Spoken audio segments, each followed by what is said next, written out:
고객을 설득시키기 위해서는 말을 잘해야 되잖아요. 특히 영업사원에게 있어서 말을 잘해야 되는 거는 좀 필수인 것 같아요. 그런데 이 말을 잘하기 위해서는 어떻게 해야 되나요? 서점에 가서 유심히 보면은요, 시대의 트렌드하고 상관없이 가장 많이 팔리는 책이 말 잘하는 방법에 대한 책인 것 같아요. 정말 그런 책들이 많아요. 조리 있게 말 잘하는 법, 유머스럽게 말 잘하는 법, 설득력 있게 말 잘하는 법, 이런 책들이 정말 많아요. 이렇게 책이 많다라는 것은 사람들은 누구든지 일상 속에서 말을 잘하기를 바란다라는 증거예요. 수연 씨는 말을 잘하는 것 같아요? 전 타고나길 제가 말을 잘하는 스타일은 아니지만 그래도 노력하고 있습니다. 말은 생각을 전달하는 도구예요. 말을 잘하기 위해서는 생각을 잘해야 돼요. 생각을 잘하기 위해서는 생각의 근육을 키워야 돼요. 생각 근육이요? 그렇습니다.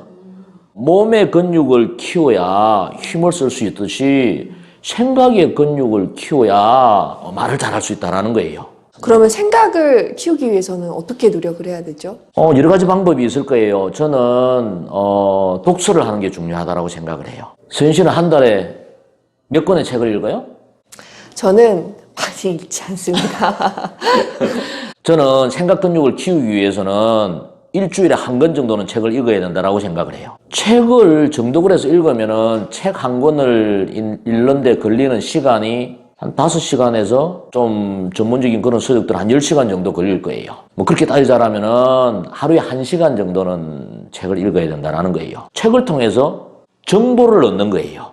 정보를 얻어야 생각 근육을 키울 수 있는 거거든요. 이게 하루에 1시간 책을 읽는다라는 게 힘들게 느껴질지 모르겠는데 서점에 가보세요.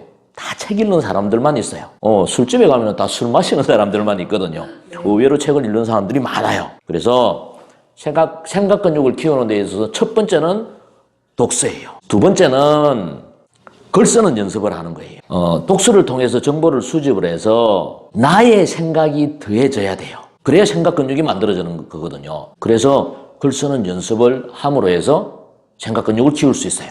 또 하나는 좋은 강연들을 많이 듣는 거예요. 남의 이야기를 듣고 또한 거기에다가 나의 생각이 더해져야 돼요. 그래야 생각 근육이 만들어져요. 마지막으로는 사색하는 시간들을 많이 가져야 돼요. 자기 자신과의 대화하는 시간을 많이 가져야 돼요. 그것을 통해서 생각 근육을 키울 수가 있는 거예요. 말을 잘하기 위해서는 생각의 근육을 키워야 됩니다. 힘 있는 말은 힘 있는 생각에서 나옵니다. 우리 모두 매일매일 생각 근육을 키우는 운동을 합시다. 우리 모두 매일매일 생각 근육을 키워서 스피치의 달인이 됩시다. 하석대TV 아직도 검색해서 보시나요? 구독 버튼을 누르시면 매일 아침 8시에 올라오는 영상들을 빠짐없이 보실 수 있습니다. 하석대TV는 영업인들의 성공을 응원합니다.